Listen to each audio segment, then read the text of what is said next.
Good morning. मैं कपूर चंद Verma, assistant professor एवीएसटी। हमारा जो चैप्टर चल रहा है वो रॉयल्टी अकाउंट है और जो पिछली कक्षाएं हो गई थी उससे आगे हम पढ़ेंगे। इसमें हड़ताल वर्ष, स्ट्राइक ईयर एवं अन्य बाधाएं। देखिए, रॉयल्टी का आपका अनुबंध हो गया और काम करना चालू कर दिया। काम करने के बाद में कुछ अप्राकृतिक घटनाएं घट सकती हैं। प्राकृतिक जो किसी प्रकार से हड़ताल हो सकती हैं, ये जैसे अभी महामारी हो सकती हैं या इसी प्रकार से प्राकृतिक विपदाएं कि आ सकती हैं। तो उन विपदाओं के आधार पर अनुबंध में कुछ शर्तें होती हैं और उन शर्तों के आधार पर उस रॉयल्टी पेमेंट भुगतान करने में समझौता किया जाता है और उन समझौतों के आधार पर हमारे रॉयल्टी अकाउंट में भी परिवर्तन करना पड़ता है। जैसे यदि किसी वर्ष का उत्पादन हड़ताल या अन्य प्राकृतिक बाधाओं के कारण प्रभावित होता है तो उस वर्ष के लिए पट्टेदार एवं पट्टेदाता के बीच निम्न में से कोई भी शर्त समझौते में शामिल की जा सकती है। नंबर 1, न्यूनतम किराए की राशि को बाधा के दिनों के अनुपात में कम कर दिया जाए। जैसे हमारा मिनिमम रेंट है वो पूरी साल भर का होता है और उस पूरी साल भर मिनिमम रेंट को जैसे बाधाएं 1 महीना हो सकती हैं, 2 महीने हो सकती हैं, तो अकॉर्डिंग उसके अनुसार उसको कम कर दिया जाएगा। नंबर 2, न्यूनतम किराए की राशि को एक निश्चित प्रतिशत से कम कर दिया जाएगा। 10%, 5%, 20% ऐसे हम कम कर सकते हैं। नंबर 3, पट्टेदाता वास्तविक उत्पादन के आधार पर ही अधिकार शुल्क स्वीकार कर ले या फिर जितना आपका सेल हो रहा है, जितना आपका उत्पादन हो रहा है उसके अनुसार ही एक्चुअल और क्या कह सकते हैं हम रॉयल्टी का भुगतान किया जा सकता है। नंबर 4, परिस्थितियों के अनुसार अन्य कोई समझौता या इनके अलावा कोई दूसरा कोई समझौता होता तो उन समझौता के अनुसार हम प्रविष्टियां करेंगे। जैसे हमारा ये क्वेश्चंस हैं। माइनिंग कंपनी ने अतुल से एक कोयला खान का पट्टा 9 वर्षों के लिए 1 जनवरी 2016 को लिया। अधिकार शुल्क 10 रुपये प्रति टन, 75,000 रुपये वार्षिक मृत किराए के साथ देय है। मतलब ये मिनिमम रेंट है प्रति वर्ष का।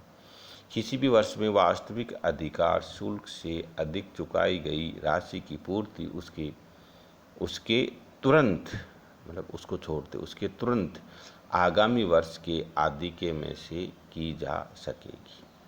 मतलब पहले वर्ष की अगले वर्ष में, दूसरे वर्ष में नहीं। हड़ताल की परिस्थिति में वास्तविक अधिकार शुल्क ही यदि न्यूनतम किराए से कम है तो किराए संबंधी समस्त दायित्वों का निष्पादन किया जाएगा। इस प्रकार से हमारा क्या कि ये क्वेश्चन है। अब देखिए, इसमें सबसे पहले हम क्या करते हैं, टेबल बनाते हैं। टेबल बनाएंगे हम 2016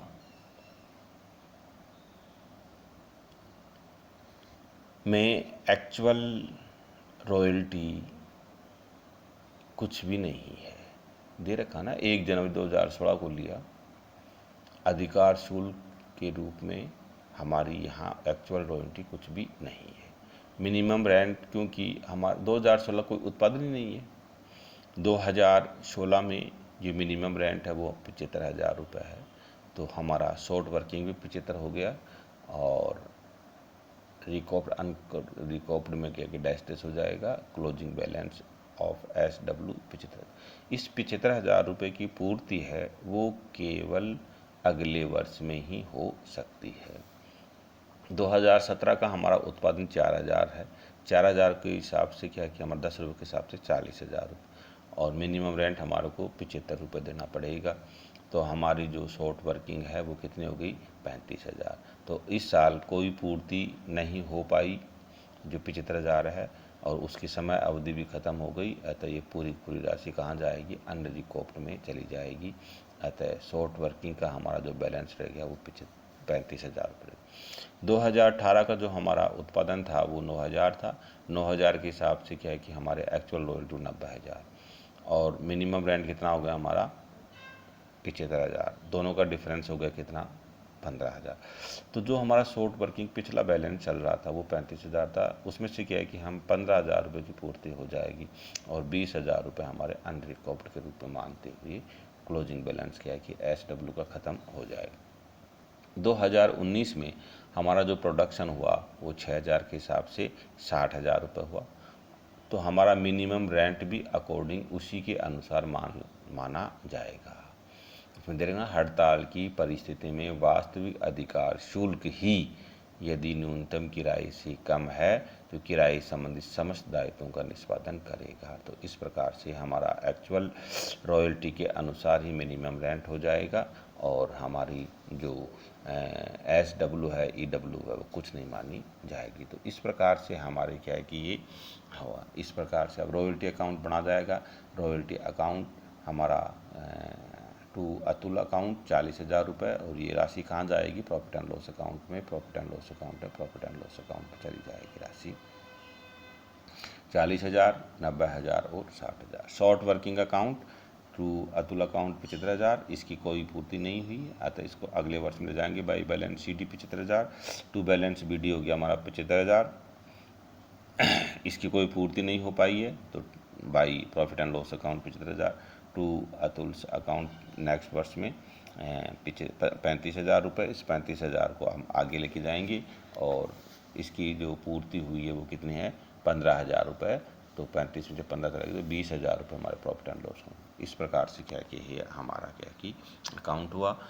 अतुल अकाउंट का बन गया हमारा by short working 75,000, by balance CD, by balance BD 75,000, by royalty account 40,000, by short working account 35,000 रुपये। इस प्रकार से टू बैंक अकाउंट 75,000 रुपये, to balance CD, by balance BD 75,000, by royalty account 90,000, by bank account 75,000, to short working account 15,000, to balance CD 75,000, by balance BD 75,000, by royalty account 60,000, to bank account 75,000, to balance CD 60,000। इस प्रकार से क्या है कि हमारा ये account बढ़ा जाता है।